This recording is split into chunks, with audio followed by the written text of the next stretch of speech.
ஸ்ரீ குருபியோ நமக. திருமூலர் திருமந்திரம் உரையின் 17 விளக்கம். காயம் இரண்டும் கலந்து கொதிக்கினும் மாயம் கத்தூரி அது மிகும் அவ்வழி தேசம் கலந்துரு தேவனென்றெனினும் ஈசன் உறவுக்கெதிரில்லை தானே. ஆயம் கஸ்தூரி கருமை நிற கஸ்தூரி ஒருவித வாசனை நிறைந்தது. காயம் என்பது உடம்பை குறிக்கும் சொல். காயம் இரண்டு என்பது ஒன்று தியானிப்பவனின் உருவம், மற்றொன்று தியானிக்கப்படும் வஸ்துவான சத்குருவின் உருவம். தியானத்தில் இவ்விரண்டும் கலக்கும் போது ஏற்படும் உஷ்ணத்தையும் தாண்டி கஸ்தூரியின் வாசம் மிகுந்து வெளிப்படுவதே உண்மையான தியானத்தின் அடையாளமாகும்.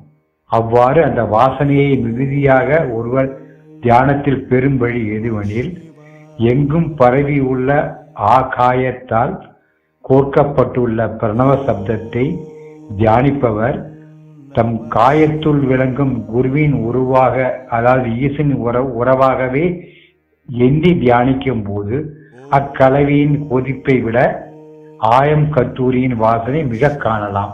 திருச்சிற்றம்பலம்.